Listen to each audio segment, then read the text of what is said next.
جانتا، میں نہیں مانتا۔ حضرت اگر آج یہ نظام ایسے ہی چلتا رہا تو دنگے فساد ضرور ہوں گے۔ اب میں تقریر کے لیے دعوت دیتا ہوں کلیت القرآن والسنہ کے ہونہار طالب علم حافظ انس غلام مرتضیٰ کو کہ وہ تشریف لائیں اور اپنے خیالات کا اظہار۔ نحمده ونصلي على رسوله الكريم، اما بعد فاعوذ باللہ من الشیطان الرجیم، بسم اللہ الرحمن الرحیم۔ قل هل يستوي الذين يعلمون والذين لا يعلمون، صدق اللہ العظیم۔ زندگی کچھ اور شے ہے، علم ہے کچھ اور شے۔ زندگی کچھ اور شے ہے، علم ہے کچھ اور شے۔ زندگی ہے سوزے جگر، علم ہے سوزے دماغ۔ علم میں دولت بھی ہے، قدرت بھی ہے، لذت بھی ہے۔ علم میں دولت بھی ہے، قدرت بھی ہے، لذت بھی ہے۔ ایک مشکل ہے کہ ہاتھ آتا نہیں اپنا سراغ۔ محترم اساتذہ کرام اور پیارے ساتھیوں، السلام علیکم ورحمۃ اللہ وبرکاتہ۔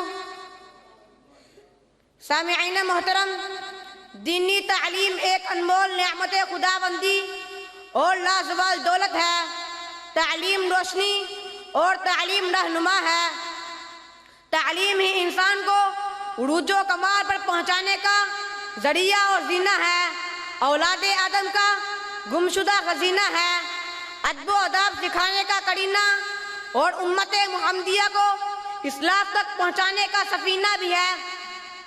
انسان کی طویل حیاتیات اور اخلاقی اقدار کو اجاگر کرنے اور اسے زندگی کے مسائل پر قابو پانے کی صلاحیتوں سے آراستہ و پیراستہ کرتی ہے۔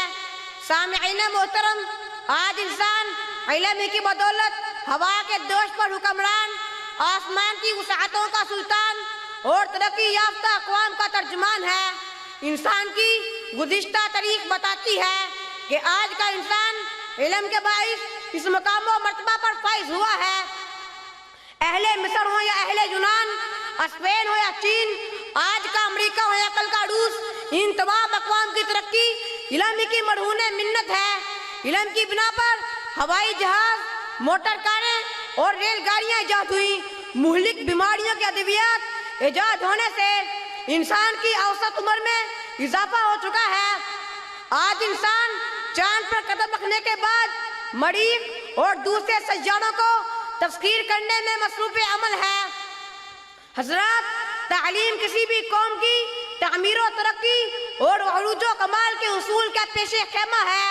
اسی پر اس قوم کی فکری اور شعوری بیداری کا انحصار ہے۔ تعلیم ہی وہ بنیادی نقطہ ہے جو کسی قوم کو سیاسی، سماجی، معاشی، معاشرتی اور تمدنی و تہذیبی اقدار سے آگاہی بخشتا ہے۔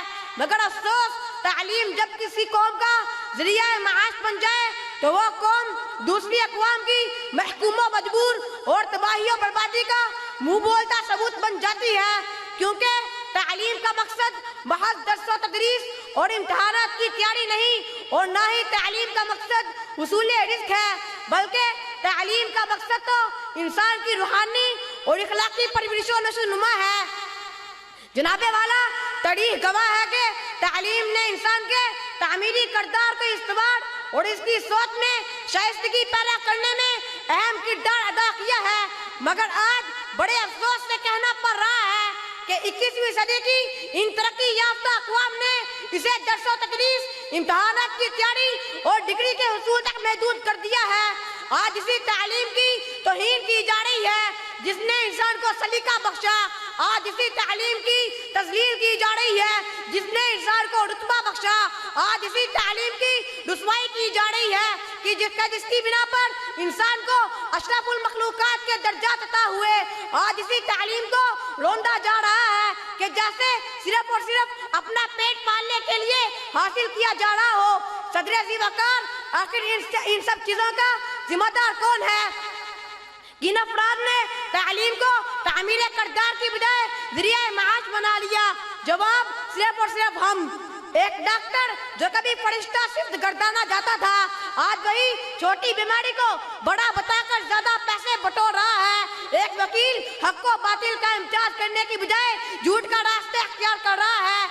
ایک انجینئر آدھے سے زیادہ تعمیر کے پیسے خرد برد کر کے، کمزور عمارتیں تعمیر کر کے ملک کو بے تحاشا نقصان پہنچا رہا ہے، جو عمارتیں چند ماہ بعد نیست و نابود ہو جاتی ہیں۔ جناب والا، ایک استاد جو کبھی شاگرد کے لیے مرشد و مربی کا درجہ رکھتا تھا، آج وہی کوڑیوں کے دام فروخت کر رہا ہے۔ آج تعلیم کو ذریعہ معاش بنا لیا گیا ہے۔ ایسے تعلیمی نظام کو، ایسے ذریعہ معاش کو، ایسے تعلیمی نظام کو، ایسے ذریعہ معاش کو، ایسے دستور کو، صبح بے نور کو میں نہیں جانتا، میں نہیں مانتا۔ حضرت، اگر آج یہ نظام ایسے ہی چلتا رہا تو دنگے فساد ضرور ہوں گے، لڑائی جھگڑے ہمارا مقصد بنیں گے، ہیڑا پھیڑی ضرور ہوگی، قتل و غارت کا بازار گرم رہے گا، کوئی ڈاکٹر کبھی کسی کا بنا پیسے علاج نہ کر سکے گا، کوئی وکیل کبھی کسی اقدار کا ساتھ نہ دے سکے گا، کوئی پولیس آفیسر اپنا فرض بحسن خوبی سر انجام نہ دے سکے گا۔ جناب والا، اگر آج اس قوم میں صدیق و فاروق اور عثمان و علی جیسی فراست پیدا ہو جائے تو ہماری سرزمین پر بڑے بڑے مفکر ضرور پیدا ہوں گے۔ بقول شاعر، اللہ سے کڑے دور تو تعلیم بھی فتنہ، اللہ سے کڑے دور تو تعلیم بھی فتنہ، املاک بھی، اولاد بھی، جاگیر بھی فتنہ، نہ حق کے لیے اٹھے تو شمشیر بھی فتنہ، نہ حق کے لیے اٹھے تو شمشیر بھی فتنہ، شمشیر تو کیا نعرہ تکبیر بھی فتنہ، وما علینا الا البلاغ۔ ماشاء اللہ، بارک اللہ فیک۔